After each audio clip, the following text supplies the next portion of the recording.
I'm Brittany Lewis with Forbes Breaking News. Majority Whip Dick Durbin slams Russian President Vladimir Putin on the Senate floor Monday afternoon. The Democratic senator from Illinois rips Putin for wanting to destroy NATO. Durbin also calls Putin a KGB thug who has miscalculated invading Ukraine as the war rages on into its third month. Let's listen in. Chicago. Mr. Cervantes was 98 years old. When he was a young man, he set out to save the world. He joined the United States Army in February of 1943 during World War II, before he'd reached the age of 20. He was a member of an elite group. It was an American-Canadian commando unit known as the 1st Special Service Force. Top secret, band of brothers, operating deep behind enemy lines. The Forcemen, as they were known, earned the nickname the Devil's Brigade from terrified Nazi soldiers and officers who said that they seemed to appear out of nowhere in the dead of night, like devils. That unit he served in suffered one of the highest casualty rates in the war. Listen to these figures. Of the 2,400 men who fought with the unit, 2,300 of them were either killed or wounded. But they never lost a mission, not one. The 1st Special Service Force existed for only 2 years, but the spirit of that force lives on in the Green Berets, Army Rangers, Navy SEALs, Marine Raiders, Canadian Special Operations Regiment, and frankly, all of today's military special forces. For decades after World War II, the very existence of that unit remained top secret and classified. The Forcemen didn't tell anyone what they'd done in the war, not even their families. Like Lorenzo Cervantes, they quietly returned home, married, raised families, and lived ordinary lives. In 2015, some 70 years after the end of World War II, they were finally honored for their service when Congress awarded them the Congressional Gold Medal. I had the privilege of meeting 2 other forcemen from Illinois at that gold medal ceremony. Casey Selsky was one of them. He fought with the Devil's Brigade at the Battle of Anzio, one of the Allies' greatest surprise victories. He was among the first Allied soldiers to enter Rome and liberate it from the Nazis. Mr. Selsky died 3 years ago, also aged 98. After the war, he'd returned to Illinois and married. He and his wife had 11 children. 11. In 1995, 50 years after the war ended, Mr. Selsky and one of his sons decided to go back to Europe to take a look and see the places where the 1st Special Service Force had fought and to visit the towns that the force had liberated. Near the Anzio beachhead, they spoke to an Italian man. When the man realized who they were, he dropped to his knees, broke out in tears, and thanked Casey Selsky of Illinois. The Italian man said to his son, "This is one of the soldiers who saved our village."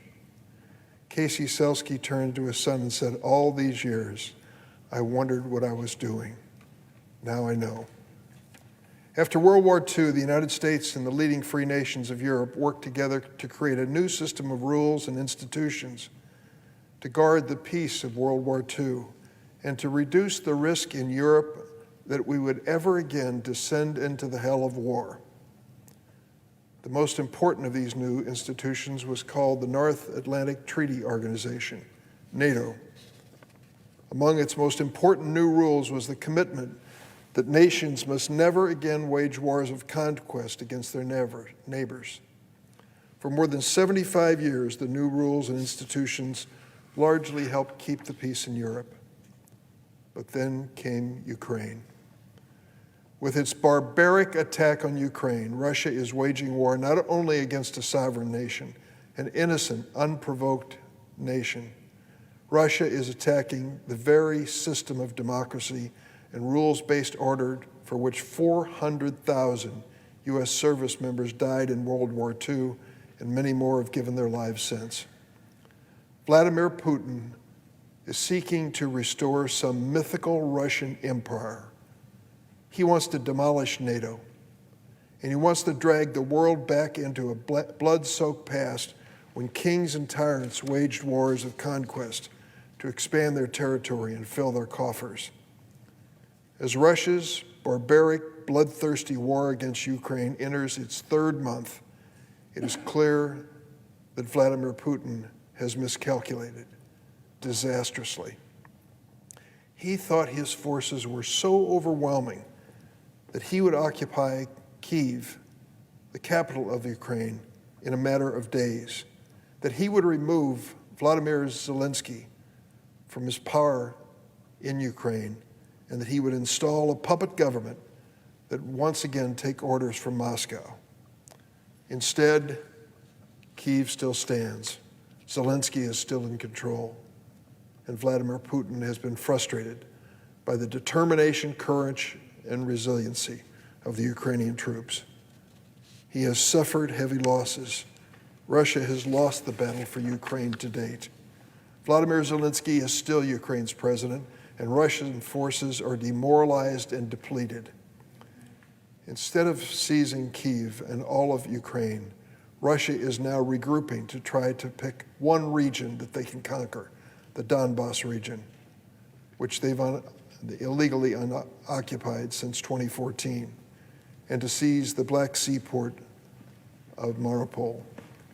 Russia's economy is increasingly staggering under the weight of some of the most powerful sanctions ever levied against any nation in the history of the world. The effect of these sanctions against Russia will become even more onerous in the months ahead, as Russia is unable to buy parts and equipment to keep its basic industries thriving and other key sectors of its economy functioning. The sanctions also target the oligarchs, the kleptocrats, Putin's fraternity, who've helped prop up his corrupt regime. They're losing their super yachts. Isn't that a heartbreaker? Their vacation dakas, and some are starting to lose their lives, a fate that seems to befall a strange number of people who get close to Russia's KGB thug, who happens to be the leader in Russia today.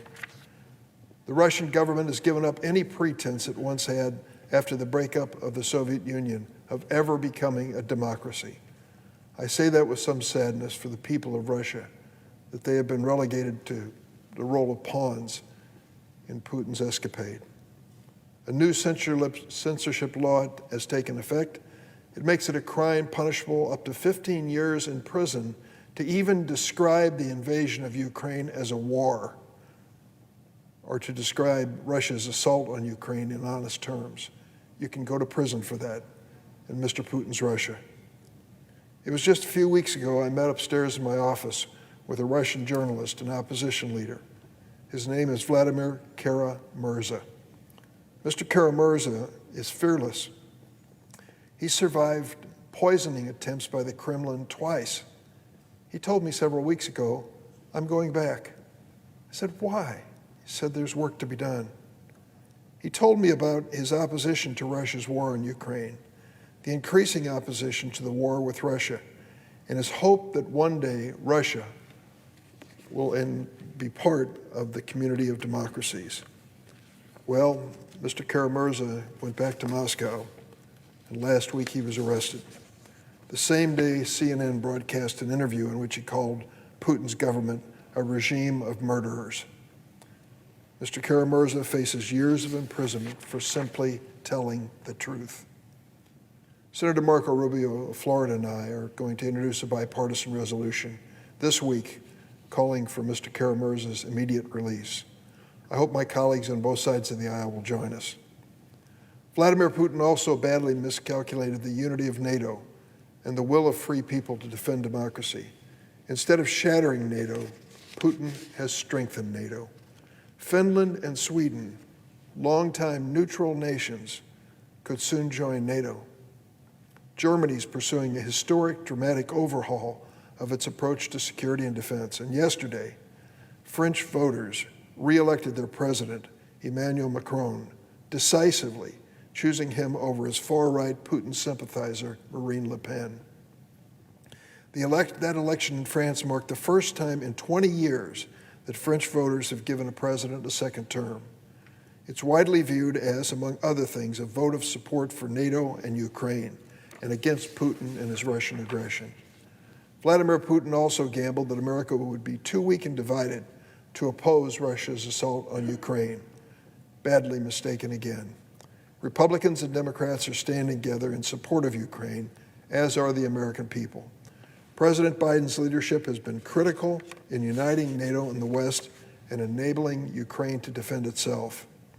Yesterday, Secretary of State Antony Blinken and Secretary of Defense Lloyd Austin traveled to Kyiv and met with President Zelensky personally to show Putin and the world that the United States of America stands with the Ukrainian people in their heroic defense of their homeland.